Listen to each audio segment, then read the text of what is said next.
Well প্রাইসের যে বেড়েছে, তার জন্য যে দ্রব্যমূল্যের ঊর্ধ্বগতি হওয়া উচিত ছিল, অনেক দেশেই হয়েছে, সেটাকে ফেস করেছে। আর নিয়ারলি $300 বিলিয়ন, কেউ বলে 282, কেউ বলে 300, যাই হোক, এই দেশ থেকে পাচার হয়ে গেছে।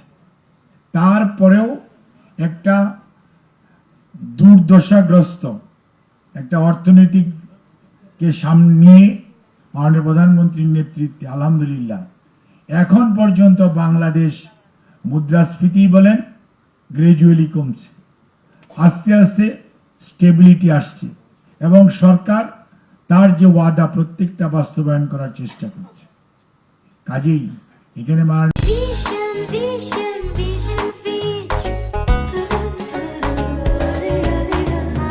ভিসি প্রভিসি মহোদয়রা আছেন।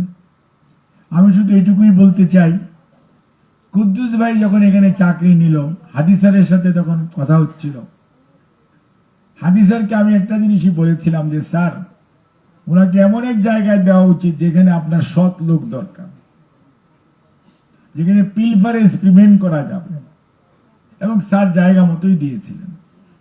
এবং তখনকার, যদি আজকে ট্রেজারার এখানে থাকেন, তখনকার ট্রেজারি হাতিয়ে দেখবেন কুদ্দুস ভাই আসার আগের মাসে কি হয়েছিল, পরের মাসে কি পরিমাণ সেটা থেকে সেভ হয়েছিল, এক বছরে কতটুকু সেভ হয়েছিল, এবং কত কোটি টাকা এই ইউনিভার্সিটি লাভ হয়েছিল, সেভ করতে পেরেছিল। অর্থাৎ একটা সৎ মানুষ থাকলে পিলফারেজ কিভাবে প্রিভেন্ট করা যায়, ঠিক একইভাবে আমি আজকে বলতে চাই, যেহেতু কুদ্দুস ভাই এই প্রতিষ্ঠানে কাজ করেছেন, মাননীয় ভিসি সহ প্রভাইস চ্যান্সেলররা আছেন, ট্রেজারার মহোদয় হয়তো আছেন কিনা আমি জানি না, যাই এখানে অনেকেই আছেন, আপনারা তো কর্মরত শিক্ষক বা একাডেমিক কাউন্সিলের মেম্বাররা আছেন।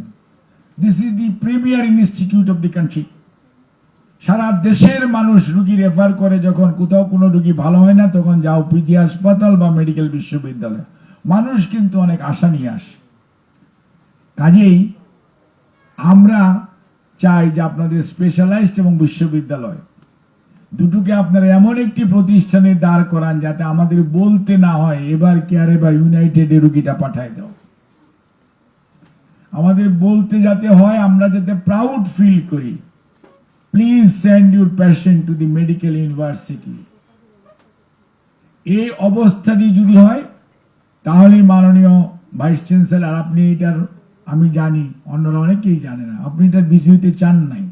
আপনাকে হইতে চাইলে আপনি এর থেকে 1.5 বছর আগেই হইতে পারতেন, কিন্তু আপনাকে প্রধানমন্ত্রী দায়িত্ব দিয়েছে যাতে একটি গুণগত মান সম্পন্ন শিক্ষা প্রতিষ্ঠান বাংলাদেশে হয়, যেটি মানুষ তৈরি, খালি না হেলথ সেক্টরের, খালি ডাক্তার না, এর সাথে যে আমাদের নার্সেস আছে, আমাদের যে আজকে যে মেডিকেল টেকনোলজিস্ট আছে, প্রত্যেকটা সেক্টরে যাতে গুণগত মান সম্পন্ন লোক তৈরি হয়, মানুষ যাতে সেবা নিতে আসে, এবং সেবা পাওয়ার পর যাতে বলে যে this is the best institute in the country.